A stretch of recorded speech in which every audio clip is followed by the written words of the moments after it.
بسم الله الرحمن الرحيم وصباح نما أربعة صدح يتوقع بشا مي سنة لبكل لباتنية لح أو كوبهجن لحية لباتنك بشا دول قعدة سنة كن أفر بقول فرتنية تضبا تاريخ ذي هجرية كسو دوادا مركله يبرامج كي حول شدا ورركا قضبدا ساعك برامج كأن ذين كوهيننا وحا كمدا iyadoo xiisada bariga dhexe cirka ay ku laran tahay ayaa waxaa soo baxaya shakiga ku aadan in Mareykanku hubka nuclearka ku weeraro Iran haddii dagaalku dib u qarxo kadib markii laga war helay markab gujis ah oo nuclearka xambaaraha oo soo gaaray meel ku dhow badda Mediterranean-ka dhinaca kale macluumaad laga helay sirdoonka iyo militariga Mareykanka ayaa lagu sheegay in Iran dib ay u dhisatay goobihii gantaalada laga ridi jiray iyo saldhigyada dhulka hoostiisa oo dagaalka ku waxyeeloobay wasiirka gaashaaniga Pakistan oo sheegay suurtagalnimada in Turkiga iyo Qatar ku biiraan heshiiska iskaashiga military iyo difaac ee sanadkii hore ay kala saxiixdeen Sacuudiga iyo wadankiisa Israa'iil oo isku ballaarinaysa Gaza isla markaasna dhul hor leh tartiib wala wareegaysa iyadoo ay soo baxayaan warar sheegaya in Hamas awoodeeda dib ay u dhisayso oo ay ka faa'iideysanayso heshiiska rasaas joojinta dhammaan wararkan iyo weliba qodobo kale oo faahfaahsan iyo wixii warah ee soo kordhay intaynu hawada ku jirno ayaan idinkugu soo gudbinaynaa barnaamijka xulashada wararka marka la daawadayaal si aad ula socoto oo hesho wararkan barnaamijyada iyo macluumaadka aynu halkan ka soo gudbino haddii aad ka cusub tahay baraheena bulshada ama horay aadan ugu xirnayn hadda ku soo biir waadna ku mahadsantihiin daawashada barnaamijka saaka waxaynu ku bilaabaynaa marayka Gaza intaanan idin soo gudbin warbixinta la xiriirta isballaarinta Israa'iil isballaarinayso marka hore waxaynu ku hormaraynaa war dhanka Israa'iil laga helay warkan waxa leeyahay waa warka Israa'iil ay qiilka ka dhiganayso inay isku ballaarayso marayka Gaza wuxuuna ku aadan yahay Hamas inay dib isku abaabulayso shalay warbaahinta Israa'iil waxay sheegtay in waqooyiga marayka Gaza laga helay hub ay iska leedahay kooxda Saraya al-Qudus isla markaasna xoogag iska cabita Falastiiniyiintu ay ka faa'iideysanayaan rasaas joojinta oo ay is abaabulayaan haddaba aynu eegno warbixin ay qortay jariirada Israa'iil Hayom ee ka soo baxda magaalada Tel Aviv warbixino cusub oo ka soo baxay hay'adaha ammaanka Israa'iil ayaa waxa la sheegayaa in ururka Hamas uu ka faa'iideysanayo gargaar badan oo maalin kasta gala marayka Gaza si uu u xoojiyo awoodiisa dhaqaale iyo tan military saraakiisha ammaanka ayaa sidoo kale qiray in aan wax dabagal ah lagu samayn mashiinada matoorada iyo qalabka kale ee galaya marayka Gaza dukumeentiyada ayaa waxay tilmaamayaan in walxal loo adeegsan karo samaynta qaraxyada lagu dhex qarin jiray badeecadaha la gelinayo Suuriyada Gaza waxa intaasi dheer in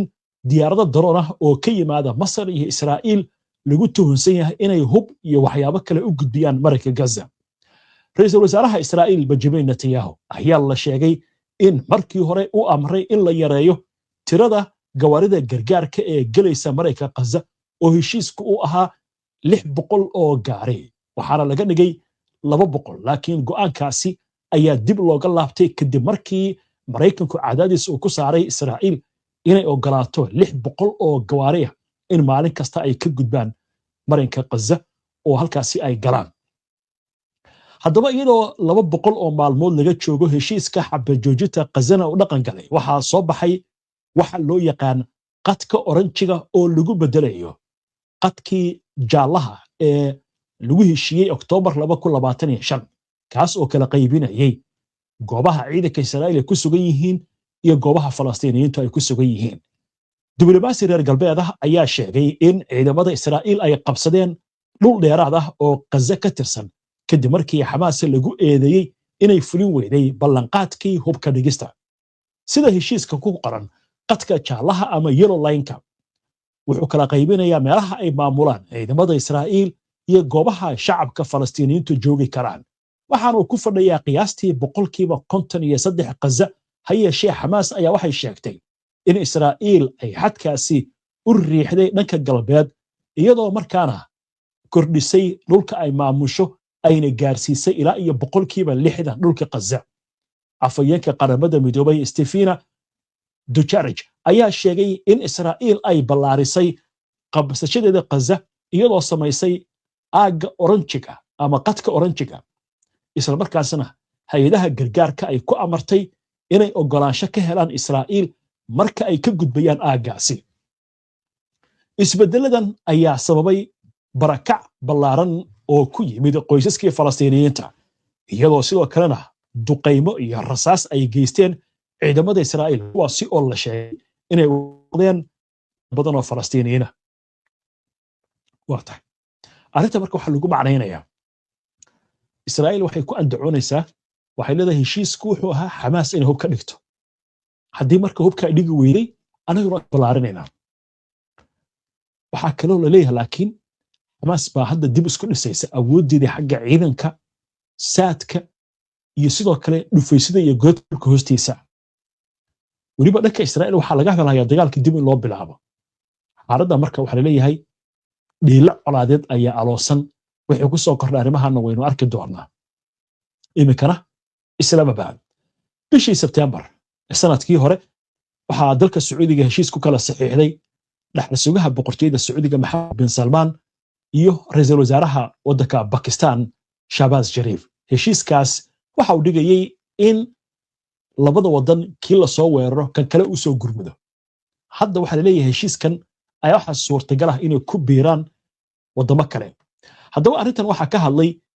wasiirka gaashaandhigga ee dalkaasi Pakistan Khawaja Mohammed Asif. waxa uu sheegay in Qatar iyo Turkiga ay u badan tahay inay ku soo biiraan heshiiskii amni ee horey ay u kala saxiixdeen Pakistan iyo Sacuudiga. sida ay sheegayaan wararka ka soo baxaya dhanka Islaamabad, heshiiskan ayaa lagu tilmaamay dadaal lagu xoojinayo iskaashiga dhanka ammaanka iyo difaaca ee gobolka, xilli bariga dhexe iyo koonfurta Aasiya ay wajahayaan xiisado sii kordhaya. Khawaja Asif ayaa la sheegay in uu warbaahinta u sheegay in wadahadallo uu la yeeshay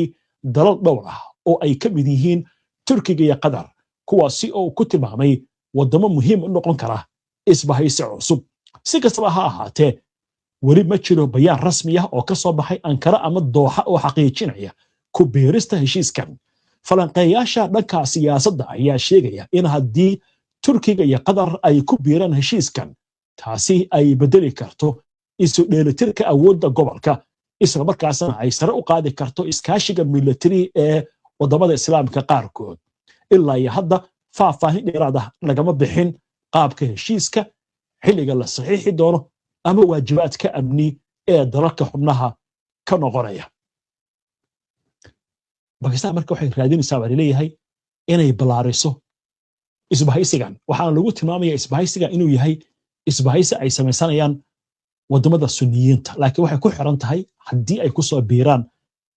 Turkiga iyo Qatar, inkastoo Turkigu qayb uu ka yahay gaashaanbuurta NATO. marka dabcan wixii ku soo kordhay arrimahaas waynu arki doonaa. waxaan u gudbaynaa warbixin xasaasiya oo la xiriirta suurtagal miyaa in Mareykanku uu ku weeraro Iiraan nuclear. maxay yihiin waxyaabaha shakiga laga qabo ee soo baxay? waxaan kaloo idiin haynaa warbixin la xiriirta Iiraan oo dib u dhistay goobihii laga burburiyey gantaalada laga ridi jiray iyo saldhigyada dhulka hoostiisa. intaana u gudbin sheekooyinkaas ayna ku hakanno qadar xayeysiina. soo dhawaada markale daawadayaal, weli waxaad la socotaan barnaamijkii xulashada wararka oo toos idinkaga imaanaya istuudiyaha iyaga koowaad. barnaamijyadeena waxaad kala socon kartaan bogagga bulshada ee internetka sida YouTube, Facebook, Twitter iyo Telegram. warbixino qoraal ah, warar, faclooyin iyo macluumaadyo kale waxaad ka heli kartaan bogga internetka aynu ku leenahay oo ka dhigo wehelkaaga wararka. wahagaag sheekada la xiriirta nuclear in lagu weerari karo Iiraan oo Mareykanka arrintaasi uu fulin karo intaan u imaan, waxaynu eegaynaa gudaha Israa'iil warar ka soo baxaya oo sheegaya suurtagalnimada in Mareykanka iyo Israa'iil ay qaadaan weerar lagu doonayo in lagu soo helo uraniumka Iiraan ay tayeysay. haddaba waxaa la sheegayaa in Mareykanka iyo Israa'iil ay ka fiirsanayaan qorshe gaar ah oo lagu doonayo in gacanta lagu soo dhigo kaydka uraniumka ee Iiraan xilli xiisadu cirka ay ku shareeran tahay ra'iisul wasaaraha Israa'iil Benjamin Netanyahu ayaa si dadban uga hadlay suurtagalnimada howlgal military oo lagu beegsanayo uraniumka Iran isagoo ka jawaabayay su'aalo ku saabsan cidda fulin karta howlgalkaasi waxa uu sheegay inay noqon karaan ciidamada gaarka ah ee Israa'iil ama kuwa Mareykanka Netanyahu si toos ah ugama jawaabin hawshan laakiin wuxuu yiri haddii heshiis la gaari karo waa in uraniumka laga saaraa Iran warbixintu waxay xustay in ciidamada gaarka ee Israa'iil ay horay u fuliyeen howlgal qarsoodi ah oo dhacay sanadkii 2024 kaasi oo ka dhacay gudaha dhul lagu sheegay cadow halkaasi oo la sheegay in la burburiyay xarumo lagu sameeyo gantaalada saxda ah ciidamada lagu magacaabo Saldak iyo 6690 waa 669 ayaa la sheegay inay si guul leh u dhameeyeen howlgalkaasi kadib diyaarado looga qaaday goobta ciidankaasi markii hawsha ay fuliyeen saraakiil amni ayaa ku andacooday in ciidamada Israa'iil ay awood u leeyihiin inay howlgallo caynkaasi oo kale ka fuliyaan gudaha Iran waa sida hadalka loo dhigay haddii go'aan dhanka siyaasadda ah ay gaaraan Washington iyo Tel Aviv Israa'iil ayaa sidoo kale waxay aaminsan tahay in haddii uraniumka laga qaado Iran awoodeeda iyo saameynta nidaamka Iran ay markaasi wiiqmi karto war kale oo arrimahan la xiriira warbixin ay daabacday xalay jariirada New York Times ee ka soo baxda waddanka Mareykanka ayaa waxay soo xigatay qiimeyn dhanka sirdoonka oo Mareykanka oo sheegaysa in Iran ay dib u dayactirtay inta badan goobihii iyo saldhigyadii gataalada laga ridi jiray kadib weerar ballaaran oo ay la kulantay warbixintu waxay tilmaamtay in ciidamada Iran ay si degdeg ah dib ugu hawlgeliyeen xarumo badan oo gantaalada lagu kaydiyo iyo goobihii laga ridi jiray qiimeynta sirdoonka Mareykanka ayaa muujisay in Iran weli ay haysato awood military oo xooggan inkastoo weerar ay geysteen Mareykanka iyo Israa'iil waxyeello ay gaarsiiyeen xarumaha muhiimka ah saraakiisha sirdoonka ayaa sheegay in Iran ay dib u soo ceshatay boqolaal qalabka laga rido gantaalada kuwaasi oo horay lagu qariyay godad dhulka hoostiisa iyo buuraha warbixintu waxay kaloo sheegaysaa in Tehran ay dib u dayactirtay qaar ka mid ah baqaradii gantaalada iyo xarumaha dhulka hoostiisa ku yaala saacada gudahood kadib weeraradii dhacay sawirradii gacmeedii ah oo ay falanqeeyeen khubaro reer galbeed ah ayaa muujiyay dhaqdhaqaaqyo ballaaran oo dib u dhis iyo qalab military ah oo lagu arkay goobihii la weeraray sirdoonka Mareykanka ayaa rumaysan in Iran weli ay haysato tiro badan oo gantaalada plastic ah iyo diyaaradaha droniska inkastoo waxyeello weyn loo geystay xarumaha wax soo saarka hubka sida hadalka loo yiri warbixintu waxay xustay in dib u soo kabashada xarumaha gantaalada ay ka degdeg badan tahay tan xarumaha nuclearka ee horay loo bartilmaameysay ilaa iyo hadda dowladda Iran si rasmi ah ugama hadlin warbixinta ka soo baxday wargeyska New York Times way haddaba sheekadaas marka laga gudbo suurtagal waxa ah baa leeyahay Mareykanku in Iran ku weeraro hub nuclear bacdama Iran lagu weeraray hub kasta wax laga qaban waayay aynu eegno warkii ugu dambeeyay murtan la xiriira oo soo baxay saacadihii aynu ka soo gudubnay dood xooggan ayaa ka dhalatay suurtagalnimada in Mareykanka uu adeegsado hub nuclear ah oo lagu qaado Iran kadib markii la arkay markabka gujiska ee badda quusa ee nuclearka xambaara ee Ohio class oo maraya marin biyoodka Gibraltar khubarada militariga ayaa sheegay in inkastoo arrinkan si weyn loo hadalhayo haddana suurtagalnimada isticmaalka hub nuclear ah ayaa weli aad u yar warbixinadu waxay sheegayaan in haddii Mareykanku ku qasbanaado inuu adeegsado hub nuclear ah ay u badan tahay inuu isticmaalo hubkaasi gaar ahaan kan xeeladaysan kuwaasi oo lagu rakibi karaa la yiri diyaaradaha dagaalka sida F-35 halkii laga adeegsan lahaa gantaalada laga ridayo markabka badda quusa ee Ohio class saraakiil military ayaa tilmaamay in gujiska nuclearka ay sidoo kale ku rakiban yihiin gantaalada ridadooda dheer tahay balse ay jirtaan la yiri qatar la xiriirta in gantaaladaasi la qabto ama ay ku dhacaan goobo shacab ay degan yihiin taas bedelkeedii diyaaradaha dagaalka ee F-35 F-15 iyo F-16 iyo sidoo kale diyaaradaha raadaarka ka dhuunta ee B2 iyo B21 ayaa waxa la leeyahay waxay awood u leeyihiin inay si dhow ugu dhowaadaan bartilmaameedka isla markaasna fuliyaan weerar sax ah. Khubarada ayaa sidoo kale waxay sheegayaan in bamamka nuclearka ee B61 lagu rakibi karo diyaaradda F-35 bamkaasi oo awood u leh in ay markaasi geystaan khasaaro ballaaran, laakiin waxay ka yar yihiin baa la yiri bamkii Hiroshima lagu dhuftay ilaa iyo 46 goor si loo yareeyo khasaaraha ka baxsan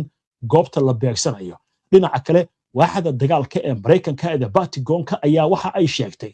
in aysan u qorshaysnayn xilligan in Mareykanku uu noqdo